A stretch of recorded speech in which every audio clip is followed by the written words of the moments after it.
Продолжуваме со уште еден разговор во продолжение. Станува збор за линковско вклучување, во кое колешката Марија Весова во продолжение ќе разговара со Реси Абдурахмани, директор на Агенцијата за стокови резерви, а тема на нивниот разговор е во каква кондиција се државните стокови резерви. Марија, повелете со разговорот. Така е, колега Александар. Руската војна интервенција рано Сабајле во зори, владите дополнително ги стави на нозе на погон да се домобилизираат безбедносно во дочекување на евентуален бегалски бран, економски, енергетски и така натаму, што полесно е на ноза да го дочекаат тој домино ефект од оваа украинска војна приказна. Македонија исто така се соочува со овој предизвик.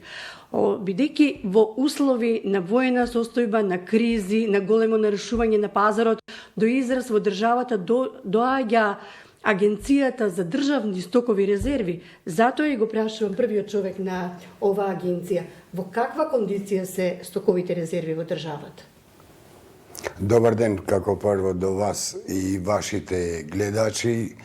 Агенцијата за стоковни резерви е орган на владата на Република Северна Македонија, која работи по среднорочна и годишна програма. Ова годишна програма ни беше подготвена како и сите други редовни, меѓутоа бидејќи влегуваме во вонредна состојба, така да кажеме, како што гледате и слушате, и владата има активности секој ден во овој смер, и со мене кога ја поминавме годишната програма се разговараше да се состанеме во една тематска седница кај ќе се расправа што и како да постапиме понатаму. Таа тематска седница претпоставам дека во текот на денешниот ден ќе се... Па не знам кога ќе ме повикат, јас сум подготвен за тоа. Вчера имав контакти со кабинетот на премиерот и верувам дека ќе се реагира брзо. Иако не гледам... На ова вонредна седница, кои контури, што да се расправа и што е тоа што ќе треба експресно брзо да се донесе за да се зголеми ефикасноста на стоковите резерви?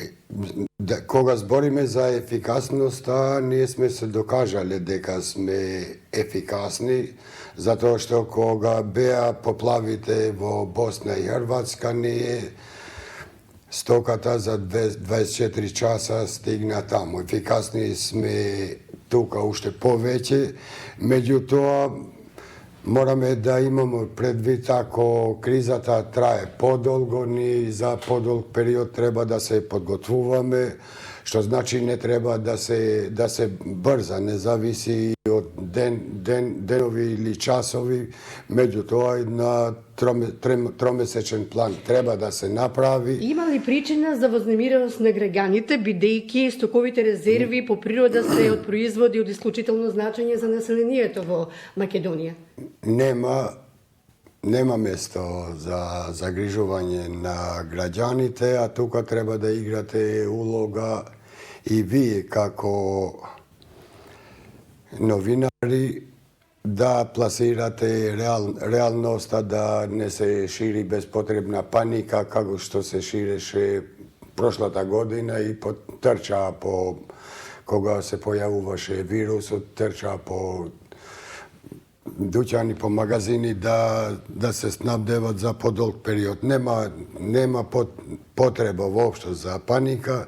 Ние по закон сме покриени со сите количини што треба да ги има агенцијата и во секој момент сме во состојба да интервенираме. Според таа проекција што вашата агенција ја има за 22 година. За 22-та година. Плюс ова уште толкова количина ние имаме кај приватните складиштари. Значи, ако имаме пшеница за 120 дена, за 120 дена има и кај приватните трговците и производителите, што значи дека не сме во кусок. Меѓутоа, ние треба да го фатиме коракот, ако ова трае подолго него што Тоа се значи дека за очекува. 8 месеци сме снабдени со пченица, Па така? мислам дека нема да има никаква криза за 8 месеци, а владината седница е со намера да земаме повеќе од што е предвидено со програмата и да го прошириме видот на стоковите резерви. Значи, според таа проекција за 22 година, ќе повторам, освен пченицата, имате и јачмен проектирано за 2 месеца. Да. И толку и суровото масло за јадење за 2 месеца, готварската сол за месец и пол. Да. Предпоставувам дека сега ќе треба дополнително да се екипирате и оваа бројка, овој капацитет да се разговарате на таа владина седница.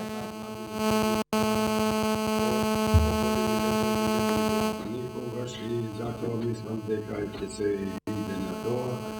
Ова ќе влијае кај другите сегменти на животот кои не се примарни во оваа ситуација, например, тие пари треба да се префалат од некои инвестиции или друго, ама за да се помине ова што е поважно, мислам дека нема да има проблеми. Каква е вашата проценка, бидејќи сега ќе се забрзи динамиката на зголемување на капацитетноста на државните, на стоковите резерви, а тоа ќе значи дека можеби ќе треба и нови јавни набавки, ама пак во целата оваа ситуација, констелација на домино ефект на пазарот, нарушување на сите вредностни пазарни системи, тоа ќе значи дека пак и цените ќе се покачуваат и самите ставки во јавните набавки ќе бидат проектирани повисоки од тие што досега биле. Па денешната криза не почнува од денес. Е најавена, мислам, пред 2-3 месеци, помалку корак по корак, и ние сме ја пратиле берзата и спрема нашите сознанија и производителите и трговците наши кои набавуваат прехранбени артикли од соседните земји, има во доволни количини и не верувам дека ќе има некоја поголема несвашица или криза за ова година. Ќе има, цените сега ќе видиме. Цените ќе видиме. За цените не е мој домен и не можам ништо да зборам. Во стокови резерви си нафтените деривати, Да. вие во вашата проекција за оваа година имате проценки дека имате доволно нафтени деривати за минимум 5 дена до 2 месеца. Не имаме тоа што е предвидено со закон, меѓутоа Република Македонија има формирана и дирекција за задолжителни резерви на нафта, кои имаат 3 пати повеќе него што Но имаме. каква корелација се сега, иако се две различни институции, агенции? Ние сме во добри корелации и ние сме две институции формирани од владата, одговараме пред владата, ние сме постојме за да ги формираме, чуваме, обновуваме и користиме државните резерви. Меѓутоа, тие сите се собственост на државата, што значи сите тие се на располагање на државата. Сега, бидејќи други производи во стоковите резерви се и ставката лекови и медицински помагала. Да. Во каква состојба сме тука, како сме ко буриме? И тука сме во добра состојба, тие се обновуваат, тие се, кога збориме за обновувањето, се води сметка бидејќи има лекови кои престанат да се произведуваат, излегува по-нови, по-ефикасни и ги менуваме со поновите во соработка со бирото на лекови, тие прават проценка кој лек да се регенерира и тука сме добро, имаме сите артикли ги држиме на цела територија на Република Македонија, што значи дека во рок од 8 часа може да бидеме кај потрошувачот за секој од овие стоки кои ги поседуваме. Јас точно не знам разликата меѓу класифицирани информации и тие што се од јавен карактер, а буџетот и сите информации од буџетот се информации од јавен карактер. Пред мене го имам буџетот кој што е наменет за вашата агенција. И тука забележав дека вие за оваа година ви се доделени 100 милиона денари помалку од колку лани. Зошто помалку? Што се случува за помалку да ви додели владата годинава пари? Па така изгледа папиролошки, меѓутоа де факто ова година немаме помалку, имаме повеќе, затоа што прошлата година ние набавивме нова пченица и планиравме да го плаќаме од нашите средства. Министерството за финансии ни пресрече сусрет при ребалансот и уплати 60 милиона од тие 75 милиона кои беа предвидени и кусокот се појавува тука. Тоа 150. Кусокот е во таа пченица што сте ја купиле. Кусокот е у пари, а не пченицата е зголемена. Предпоставам дека на овој владин состанок што сега ќе го имате денеска итно со другите партнери во владата, ќе треба да се интервенира во буџетот дополнителни средства од тие што ви се еве определени. Овде вели дека за набавка на пченица дополнително за оваа година ќе ви требаат 100 милиарди денари. Да. Сега со ситуацијата во која што се наоѓаме и допрва ќе се рефлектира, дали таа ставка е доволна? Па таа ставка ако не биде доволна во буџетот на РМО секогаш се остава резерва. И веројатно тоа ќе се И дали ги имате проекцијите овие денови направени колку тоа ќе чини дополнително? Ќе се префрли, не, уште без да се разговара, нас не ни треба многу време за тоа, за еден ден за пресметките ако мислите. На нас прво ни треба начелно да се договориме каков смер ќе му дадеме, на кои артикли и која количина ќе треба да се формира. После тоа е лесно. Постојат берзни, постојат институции кои ги праќат и у земјоделие, и у Централниот регистар, и у Царина. Ќе земаме и ќе формираме една отприлика цена која ќе биде како пазарна цена.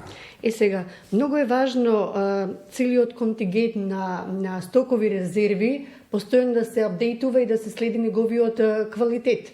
Вие имате држави капацитети кои што се чуваат тие резерви, но имате и капацитети кои што складиштари, кои што исто така ги со надомест ги чуваат овие стокови резерви. Како се води тој надзор на квалитетот?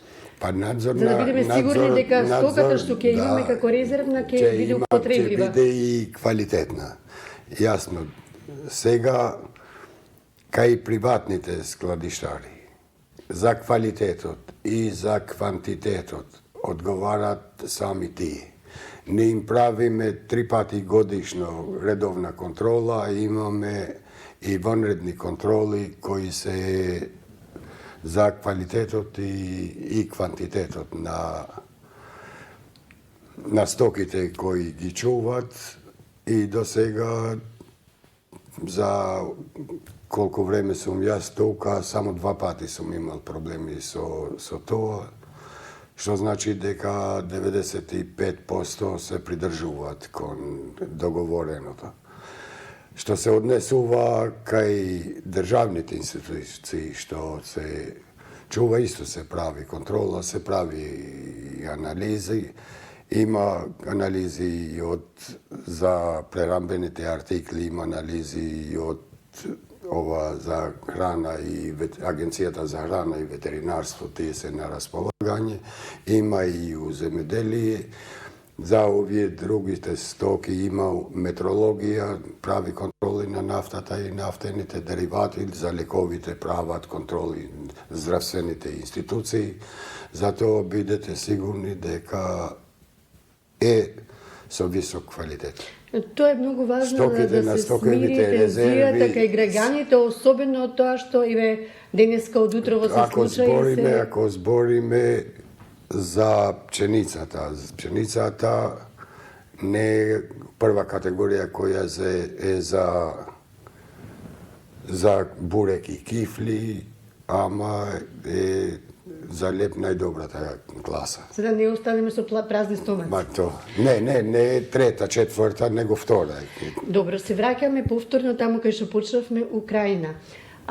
Со затварањето, реално затварање на пазарот на Украина поради тоа што е во војна, колку ние директно би изгубиле, односно апропо сработката што за сега имаме со Украина? Во делот на стоковите резерви? Ние директно со Украина не сме имали работа, при јавните повици повеќе се јавуваат нашите производители на брашно, нашите трговци кои се снабдуваат повеќе од Србија и помалку од Бугарија и од нашите земјоделци. Меѓутоа, ако има стварно недостаток во Украина, сите ќе се обратат кон Србија и Србија ќе мора да избира на кого ќе продава. Мислим дека ние сме први кои ќе се снабдеваме од нив. Имате веќе такви разговори направени начелни со Србија? Па начелно и владата ги прави тие разговори, тие се односи помеѓу владите, не се на ниво на агенциите и дирекциите, меѓутоа јас сум разговарал и со нашите трговци, велат дека има и дека ќе има. Од сега во овие војни услови прво се гледаме за дома, после за надвор, дали ќе имаме некому да му споделиме и дадеме. Јас ви благодарам што бевте домаќин Утрински брифинг, за да можеме пред граѓаните да направиме една слика како стои државата со стоковите резерви и колку држи вода една условна тензија кај граѓаните дека ќе не се случи хаос во снабдувањето во државно ниво, па и во домаќинствата. Па јас пред малку ви реков и медиумите го прават малку хаосот. Ги гледам, некои веќе почнале што со паника да шират, што не е добро.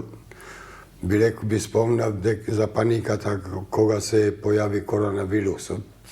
Беспотребна и сега, а и на крајот на краиштата со паника ништо не се решава.